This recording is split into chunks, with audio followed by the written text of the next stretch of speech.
ಬಟಾಣಿ ಸಾಂಗ್ ನೋಡಿ, ಬಟಾಣಿ ಸಾಂಗ್ ಮಾಡೋ ವಿಧಾನವನ್ನು ಹೇಳಿಕೊಡ್ತೇನೆ. ಸ್ವಲ್ಪ ತೆಳು ಮಸಾಲ ಬಟಾಣಿ ಸಾಂಗ್, ಯಾಕಂತ ಹೇಳಿದ್ರೆ ಇಡ್ಲಿಗೆಲ್ಲ ದೋಸೆಗೆಲ್ಲ ಬೇಕು, ಅದಕ್ಕೋಸ್ಕರ ತೆಳು ಮಾಡಿದ್ದೇನೆ. ಇದನ್ನು ಮಾಡೋ ವಿಧಾನವನ್ನು ಈಗ ಹೇಳಿಕೊಡ್ತೇನೆ ನಾನು.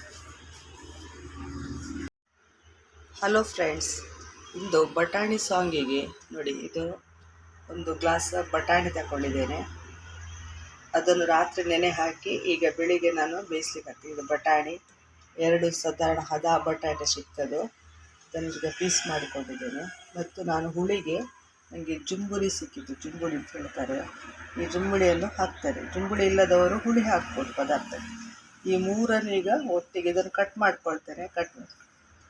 ಅದಕ್ಕೆ ಜುಂಬುಳಿ ಅಂತ ಹೇಳ್ತಾರೆ, ಹುಳಿ. ಇದಿಲ್ಲದಿದ್ದರೆ ಹುಣಸೆ ಹಣ್ಣು ಹಾಕ್ಬೋದು ನೀವು. ಇದನ್ನೀಗ ಕಟ್ ಮಾಡ್ತೇನೆ. ಮತ್ತು ಮೂರನ್ನು ಒಟ್ಟಿಗೆ ನಾನು ಕುಕ್ಕರಲ್ಲಿ ಹಾಕಿ 2 ವಿಸಿಲ್ ತಗೊಳ್ತೇನೆ. ಎಲ್ಲವನ್ನು ಕುಕ್ಕರಲ್ಲಿ ಹಾಕಿದ್ದೇನೆ. ಈಗ ಇನ್ನು 2 ವಿಸಿಲ್ ಇದನ್ನು ತೆಗೆಯುವ. ನೋಡಿ, ಮಸಾಲೆಗೆ 2 ಸ್ಪೂನು ತೆಂಗಿನ ತುರಿ,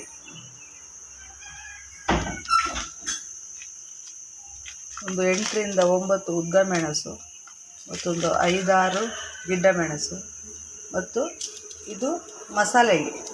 ಆಮೇಲೆ ಇದನ್ನು ನೀರುಳ್ಳಿ, ಒಂದು ಅರ್ಧ ಸೈಜ್ ನೀರುಳ್ಳಿಯನ್ನು ನಾನು ಕಟ್ ಮಾಡಿದ್ದೇನೆ. ಇದಕ್ಕೆ ಈಗ ನೋಡಿ, ಇದು ಕೊಕೊನಟ್ ಆಯಿಲ್ ಹಾಕಿದ್ದೇನೆ. ಇದನ್ನು ಈಗ ಹಾಕಿ ಇದನ್ನು ನಾನು ಸ್ವಲ್ಪ ಕೆಂಪಗೆ ಹುರಿದುಕೊಳ್ತೇನೆ. ಇದು ಮತ್ತೆ ಪದಾರ್ಥಕ್ಕೆ ಹಾಕಲಿಕ್ಕೆ, ಮಸಾಲೆಗೆ ಹಾಕಲಿಕ್ಕೆ ಅಲ್ಲ, ಇದನ್ನು ಮತ್ತೆ ಪದಾರ್ಥ ಮಾಡುವಾಗ ಲಾಸ್ಟಿಗೆ ಹಾಕಲಿಕ್ಕೆ. ಇದು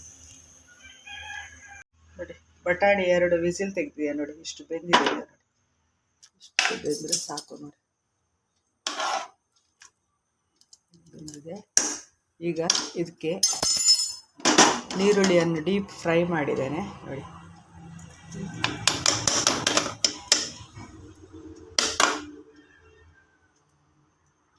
ಈರುಳ್ಳಿ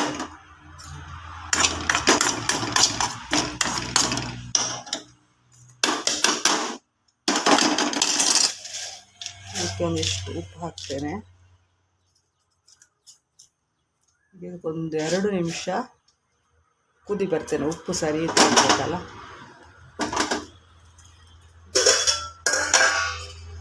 ಆಗ ತೆಗೆದಿಟ್ಟ ಮಸಾಲೆಯನ್ನು ನೋಡಿ ನುಣ್ಣಗೆ ರುಬ್ಬಿದೆ ನೋಡಿ, ಇಷ್ಟು ರುಬ್ಬಿದ್ದು ನುಣ್ಣಗೆ ರುಬ್ಬಿ ತಗೊಂಡು ಬಂದಿದೆ.